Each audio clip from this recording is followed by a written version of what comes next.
Robert Mitchell had forgotten what it felt like to be surprised by life. At 58 years old, he'd built an empire in commercial real estate. He owned 3 homes, drove cars that cost more than most people's houses, and wore suits tailored in Milan. Success had been good to him, but somewhere along the way, it had also made him cynical. On this particular Tuesday morning in Manhattan, Robert was running late for a meeting that could cost him millions. His black Rolls-Royce had started making an ominous, grinding sound 3 blocks from his destination. Now it sat stalled on Fifth Avenue, hood up, engine smoking slightly in the autumn air. Robert stood on the sidewalk, phone pressed to his ear, speaking curtly to his assistant. "I don't care if you have to helicopter someone in, Margaret. I need this car fixed in the next 20 minutes. His 3 business associates clustered nearby, checking their watches, their own phones. They were all cut from the same cloth as Robert. Successful, impatient, used to problems being solved with a phone call and a credit card. That's when a small voice spoke up from behind them. "I can fix this." Robert turned to see a boy, maybe 12 or 13 years old, standing on the sidewalk. The child was small for his age, with gentle brown eyes and worn clothes that had clearly seen better days. His shirt was too large, his jeans were frayed at the cuffs, and his sneakers were held together with duct tape. He stood on a small wooden crate, which he'd apparently been using to reach something. The boy's face was earnest, hopeful even, as he looked at the expensive car with its hood raised, like a mechanical beast in distress. Robert's associates began to chuckle. Then the laughter grew louder. "Did you hear that?" said James, one of Robert's oldest friends. "The kid thinks he can fix a Rolls-Royce." "That's adorable," added Marcus, barely concealing his condescension. "Son, this isn't a bicycle. This car is worth more than most things." But the boy didn't flinch. He simply looked at Robert directly and repeated quietly, "I can fix this. I've been watching YouTube videos about engines for 2 years. I work at Mr. Patterson's garage after school. I know what that sound means." Robert felt his jaw tighten. He was about to wave the boy away, to return to his phone call when something made him pause. Maybe it was the complete absence of doubt in the boy's eyes. Maybe it was a memory, faint but persistent, of being young and dismissed by adults who thought they knew better. "What's your name?" Robert asked, surprising himself. "Danny, sir. Danny Reeves." "And you think you know what's wrong with my car, Danny?" "Yes, sir. It's the serpentine belt. I heard it before the engine stopped. The grinding sound, then that little squeal, that's the belt shredding. Probably got oil on it or just wore out. It's actually an easy fix if you have the right belt." The associates laughed again, but this time Robert held up his hand for silence. "And I suppose you just happen to have the right belt?" Robert's tone was skeptical but curious. Danny shook his head. "No, sir. But there's an auto parts store 2 blocks that way. They'd have it. And I have my tools." He patted a small, battered toolkit at his feet that Robert hadn't noticed before. Robert studied the boy's face. There was no arrogance there, no bravado, just a quiet confidence born from knowledge and experience. It reminded Robert of his own father, a mechanic who'd worked his way through life with calloused hands and an unshakable belief that any problem could be solved if you understood it well enough. "How much?" Robert asked. "Sir? How much would you charge to fix it?" Danny looked uncomfortable.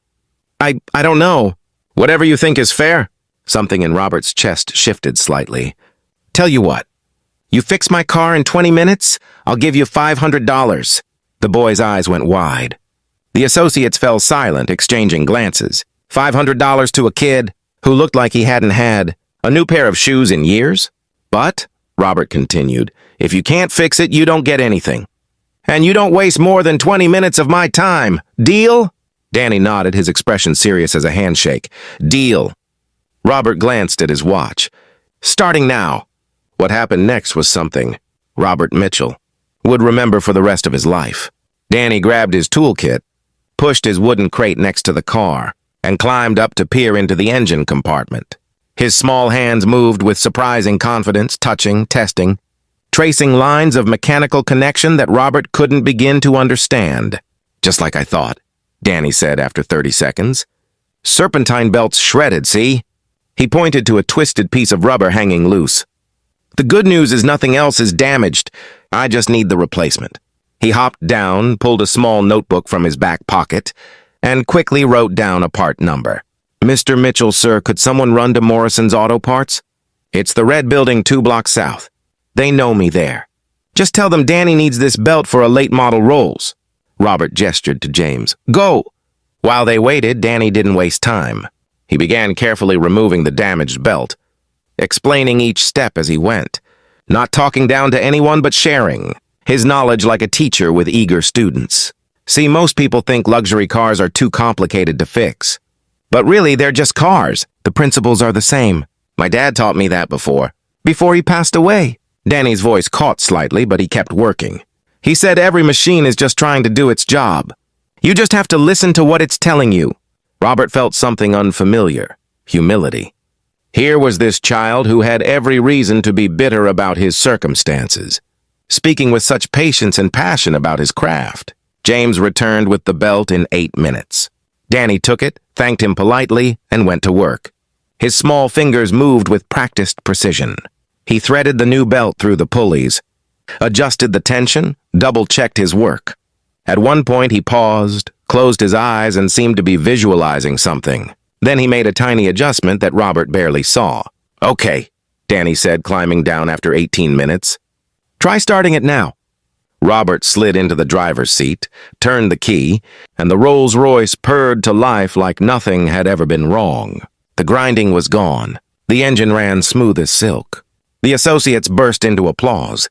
Even they, cynical as they were, recognized they'd witnessed something special. Robert stepped out of the car and pulled his wallet from his jacket. He counted out $500 in bills and handed them to Danny. The boy took the money with shaking hands, his eyes glistening. "Thank you, sir. Thank you so much. This will help my mom with the rent and—" "Wait," Robert said. He pulled out a business card and wrote something on the back. "This is my personal number. I want you to call me tomorrow evening. Can you do that?" Danny nodded, confused but hopeful. "Good." Robert paused, feeling emotions he hadn't allowed himself in years. "Danny, do you know why I'm giving you my number?" "No, sir." "Because I spent 30 years building my business, and I forgot something important along the way. I forgot that value isn't measured in the cost of things. It's measured in the quality of character. You have something rare, son. You have skill and humility together. That's worth more than this car, more than any of my buildings." Robert glanced at his associates, who were listening in silent surprise. "I started out like you," Robert continued, his voice softer now. "My father was a mechanic. Worked himself to the bone to give me opportunities. Somewhere along the way, I started thinking that success meant leaving that world behind, looking down on it even. But you reminded me today that honest work, done with integrity and knowledge, is the highest calling there is." Danny didn't say anything. He just listened, taking in these words like water after a long drought. "When you call me tomorrow," Robert said, "we're going to talk about your future. I know some people who run technical schools, scholarship programs. You shouldn't be working after school to help with rent. You should be learning, growing, preparing for a future where you can use these gifts properly. But my mom needs—" "Your mother will be taken care of," Robert said firmly. "I'm going to make sure of that. You just focus on being a kid and getting an education. Deal?" Danny's face crumpled with emotion. He nodded, unable to speak. Robert did something then that surprised everyone, including himself. He reached out and pulled the boy into a brief, firm embrace. "Thank you, Danny," he whispered. "You fixed more than my car today." That evening, Robert called his wife Ellen from the office. He told her the whole story, his voice thick with emotion he hadn't felt in years. "I've been so focused on winning, on accumulating, on proving I'm better than everyone else," he said. "I forgot what my own father tried to teach me. I forgot about grace." Ellen was quiet for a moment. Then she said, "So what are you going to do?" "I'm going to help this boy. Really help him, not just throw money at the problem. I'm going to make sure he gets every opportunity I had and more." "And Ellen?" "I think I'm going to start doing things differently. All of this wealth, this success. What's it worth if I'm not using it to lift others up?" True to his word, Robert called Danny the next evening. Within 2 weeks, he'd arranged for Danny's mother to receive a job at one of his property management companies with better pay and benefits than she'd ever had. He set up an education fund for Danny that would carry him through high school. trade school or college, whatever path he chose. But more than that, Robert began mentoring Danny. Once a week, they'd meet for dinner. Robert would share business wisdom, life lessons, stories from his own journey. Danny would share his dreams, his fears, his insights about mechanics and engineering. Their friendship became one of the most important relationships in Robert's life. It reminded him week after week that wisdom isn't the exclusive domain of the wealthy and successful. Sometimes the greatest teachers come in the smallest packages. Wearing worn-out sneakers and carrying battered toolkits. 3 years later, Robert attended Danny's high school graduation. The boy had blossomed into a confident young man, earning a full scholarship to MIT's engineering program. As Danny walked across that stage, Robert felt tears streaming down his face. His wife squeezed his hand. "You changed his life," she whispered. Robert shook his head. "No, he changed mine." And it was true. That day on Fifth Avenue, when a small boy with a giant heart said, "I can fix this," he'd fixed far more than a broken belt on an expensive car. He'd fixed something broken in a millionaire's soul. Something Robert hadn't even known needed repair. Sometimes the most valuable lessons come from the most unexpected teachers. And sometimes, if we're very lucky, being wrong is the first step toward becoming right again.